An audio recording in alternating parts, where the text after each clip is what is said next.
Jóvenes estudiantes, muy buenas tardes y bienvenidos al curso de Historia del Perú. Quien les habla, el profesor Ronaldo Cotera. El tema que vamos a trabajar el día de hoy va a ser el gobierno de Luis Miguel Sánchez Cerro. Iniciaremos mencionando sobre el golpe de Estado contra Leguía, que se va a dar, que ya lo hemos visto nosotros, pero de manera un poco más corta en la clase pasada, ¿no? En el enseño de Leguía. El golpe de Estado contra Leguía, que va a ser pues promovida por el señor Luis Miguel Sánchez Cerro, va a ser el 22 de agosto de 1930. Esta va a estar encabezada por la guarnición de Arequipa, ¿no? Del lugar de donde era pues el señor Sánchez Cerro. ¿Qué es lo que buscaba, no? ¿Qué es lo que buscaba esta sublevación? Básicamente, a consecuencia de, no de la crisis en la que se encontraba tanto política, económica como social, Sánchez Cerro se va a sublevar contra el gobierno de Leguía. Es decir, que cansado pues de la forma en cómo se venía gobernando, toman la decisión o se toma la decisión de levantarse. Justamente pues se le puede conocer también como este periodo como la etapa o el inicio del tercer militarismo.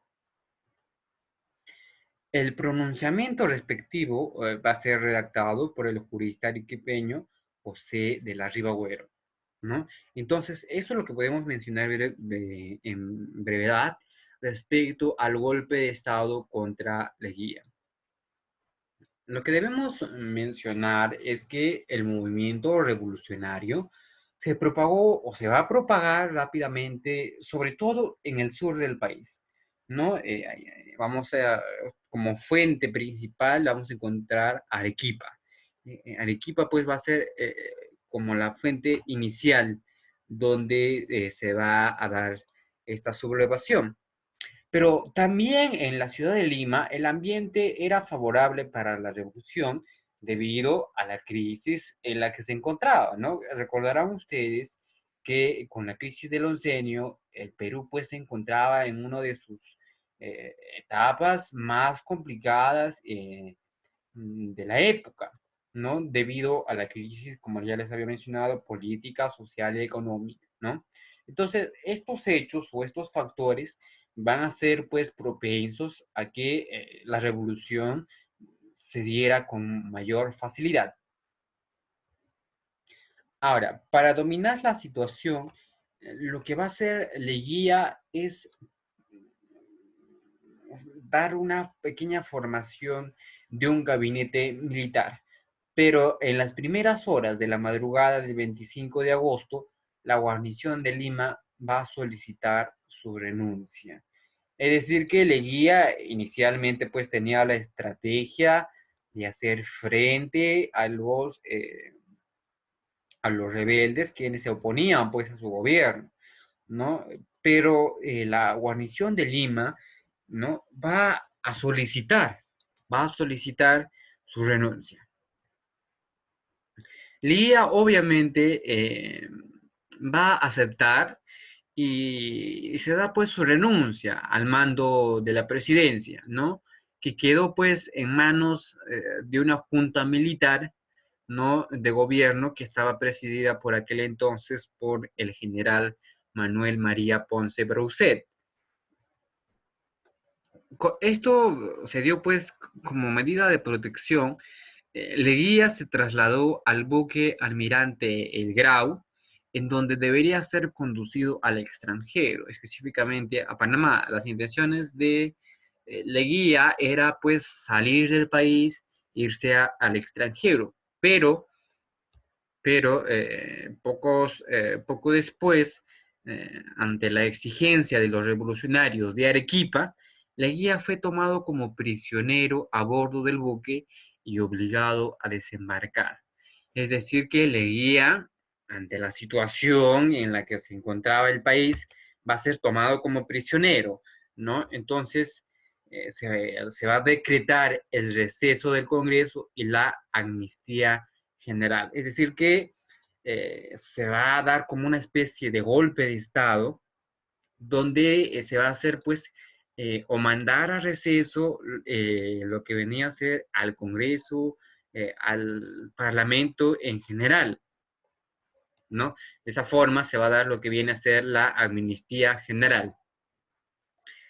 El 27 de agosto llegó a Lima, vía aérea, el comandante Luis Miguel Sánchez Cerro. Él pues va a ser recibido apoteósicamente, ¿no? En el acto constituyó una junta militar de gobierno bajo su presidencia. Debemos tener en cuenta que Sánchez Cerro tenía pues gran popularidad por aquel entonces, ya que era una persona que se estaba enfrentando a eh, lo que venía a ser esta revolución, encabezaba esta revolución. Entonces, va a tener de alguna u otra forma una simpatía por parte de la población, ¿no? Entonces, va a constituir de esa forma lo que viene a ser la junta militar, ¿no? Entonces, va a darse el proceso de la junta militar. Por otro lado, Leguía va a ser trasladado como prisionero a la penitenciaría, donde se van a producir, que se produjeron en Lima grandes manifestaciones populares y el asalto incluso de la misma casa del expresidente y los principales miembros de su régimen. No recordaremos que cuando hablábamos del oncenio de Leguía, debido a la crisis económica en la que se encontraba el país, eh, la población sale pues a manifestar, a mostrar su descontento por la situación que por la cual estaba atravesando el país. Entonces, vamos viendo que eh, van a incluso a tomar su propia casa, van a asaltar su propia casa. Ahora, el levantamiento de Luis Miguel Sánchez Cerro fue uno de varios que se dieron en todo el país. Es decir, que en el país hubieron pues varias insurrecciones, varios motines, podríamos llamarlo en todo caso, ¿no? Que van a manifestar su desacuerdo contra el gobierno de Sánchez Cerro. Pero entre todos estos, Sánchez Cerro va a ser elegido como presidente, el que va a asumir la dirección del país. Entonces, él va a ser como el líder de todos estos manifestantes que mostraban pues su desacuerdo con la política que se venía dando en aquel entonces. Obviamente, dado este acontecimiento, ganó pues popularidad en todo el país, pues el gobierno dictatorial de Leguía había visto reducida su aprobación en un contexto de crisis económica mundial, ¿no? Entonces vamos viendo pues que con eso vamos completando lo que ya les habíamos mencionado en la clase pasada. Ahora, durante el periodo de la Junta de Gobierno, ¿no? De 1930 a 1931, vamos a observar una serie de hechos, ¿no? La Junta de Gobierno, que va a ser presidida por el señor Luis Miguel Sánchez Cerro, gobernó desde el 27 de agosto de 1930 al 1 de marzo de 1931.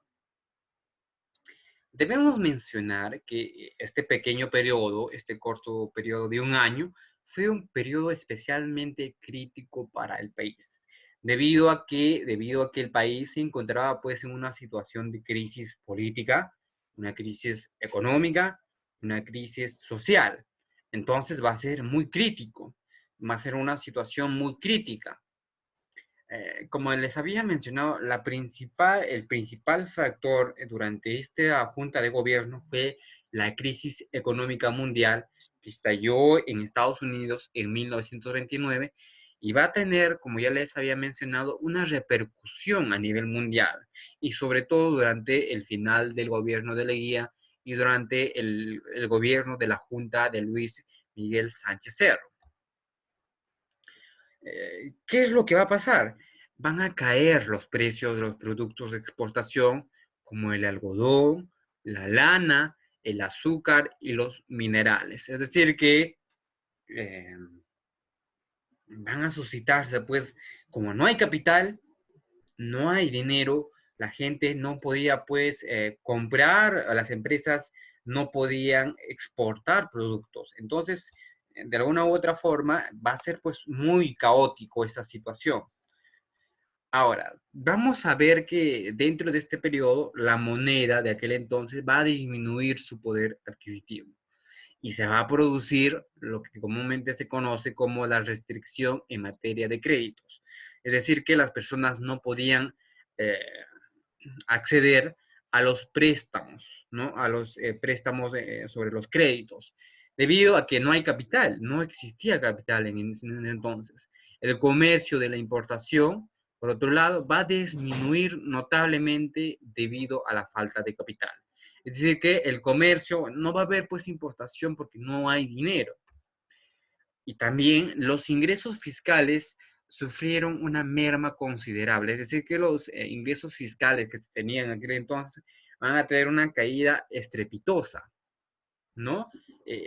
Donde vamos a observar la caída de muchas entidades financieras, ¿no? De crédito, como lo que conoceríamos como el Banco del Perú y Londres. Esto pues va a ser uno más de los factores que va a provocar, y que ya lo mencioné tanto en la clase pasada como en la crisis económica internacional, que lo mencioné en el curso de Historia Universal, va a provocar pues la desocupación, eh, se vaya a ir incrementando de mes a mes, ¿no? Y esto va a ir subiendo en los posteriores años. La crisis económica ocasionó naturalmente el descontento social, donde van a ocurrir varios disturbios, ¿no? Por parte de los obreros. Y vamos a ver ahí principalmente los disturbios en Talara, los disturbios en Cerro de Pasco, La Oroya, ¿no? Que van a ser de alguna u otra forma también instigados por los partidos izquierdistas recientemente aparecidos y que fueron severamente reprimidos por el gobierno de aquel entonces. Ahora, en el puente del Mal Paso, cerca de La Oroya, van a morir o van a fallecer muchos obreros a manos de la policía. En el Oriolo, en el departamento de Ayacucho, también va a haber un choque sangriento entre la policía y los indígenas. Es decir, que el conflicto social se va a extender a nivel de todo el país, ¿no? Pero también no solamente fueron los obreros quienes salieron a protestar, también sucedieron conflictos estudiantiles, ¿no? Que culminaron pues con la captura de la Universidad de San Marcos por los estudiantes, los que fueron desalojados por las fuerzas del gobierno, ocasionando pues la muerte del estudiante de medicina Guido Galle, ¿no? Este hecho se dio el 4 de febrero de 1931. Ahora, durante el periodo de como presidente constitucional de la República de 1931 a 1933, inauguró su gobierno, o se va a dar la inauguración, ¿no? O el inicio de su gobierno ya como presidente formal el 8 de diciembre de 1931, contando con una mayoría parlamentaria.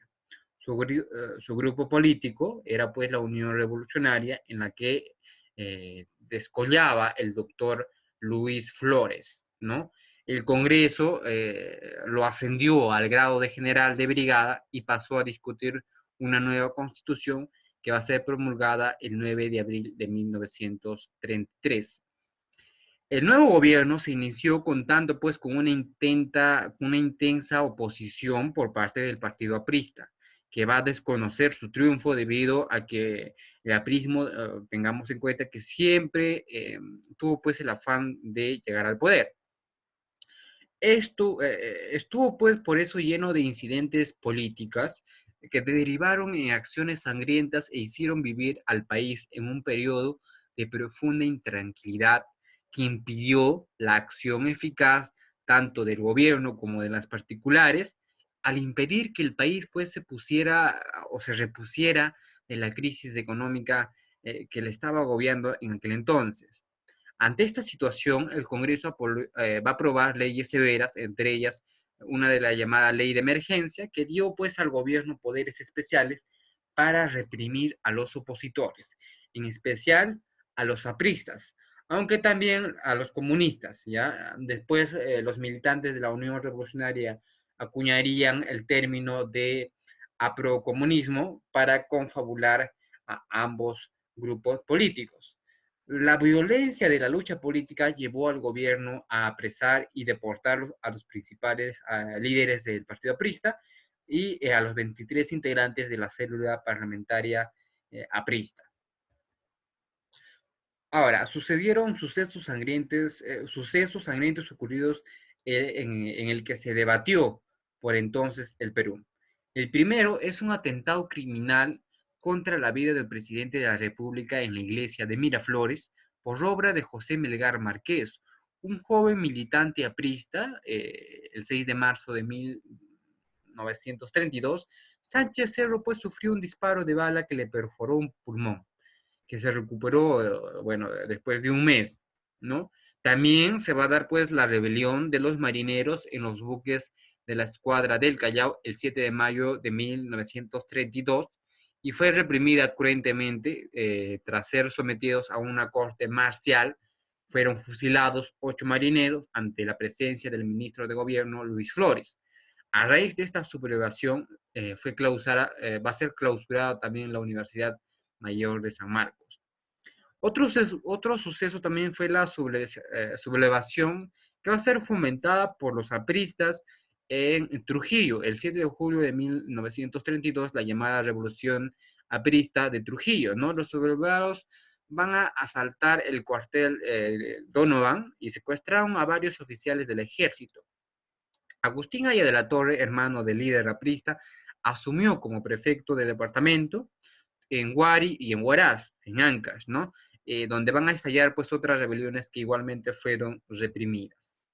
Y finalmente también se da lo que viene a ser la sublevación militar en Cajamarca, encabezada por el comandante Gustavo Jiménez, quien se proclamó jefe supremo de la República, pero fue vencido pues en Peiján y se quitó la vida disparándose de un tiro en la cabeza el 14 de marzo de 1933. El año entonces de 1932 ha sido calificado como el año de la barbarie debido a estos sucesos que sucedieron en el Perú. Ahora, finalmente, hablando, va a darse lo que vendría a ser el asesinato de Luis Miguel Sánchez Cerro. En la mañana del 30 de abril de 1933, Luis Miguel Sánchez Cerro pasó a la revista a las tropas que iban a combatir en el conflicto armado con Colombia y que estaban reunidas en el hipódromo de Santa Beatriz, hoy Campo de Marte, en el distrito de Jesús María de la capital peruana, ¿no? Entonces, al retirarse en un vehículo descapotado y con escolta, un individuo armado con una pistola FN-1900 se precipitó hacia él y subiéndose al estribo del carro le disparó por la espalda varios tiros. Herido de gravedad, Luis Miguel Sánchez Cerro pues, fue llevado de emergencia al hospital italiano, ¿no? Sobre su asesino, se supo que se llamaba Abelardo Mendoza Leiva, que era natural de Cerro de Pasco, que sobrevivía pues, en la capital de empleos eventuales y que años atrás había sido afiliado al Partido Aprista. Según la historiadora Margarita Guerra, muy pocos van a dudar de la responsabilidad directa de la dirigencia del APRA en la consumación del crimen. Y los apristas y los descentralistas y algunos otros grupos consideraron pues que la muerte del presidente era un correlato necesario a las masacres de los apristas de Trujillo, Chocope y otros pueblos. El Congreso de esa forma llamó al ejército a poner orden y eligió ese mismo día al general Óscar Benavides para que terminara el periodo presidencial de Luis Miguel Sánchez Cerro, que debió culminar en el 1936. Bueno chicos, hasta aquí la clase del día de hoy, espero que les haya gustado, nos estaremos viendo en la siguiente semana.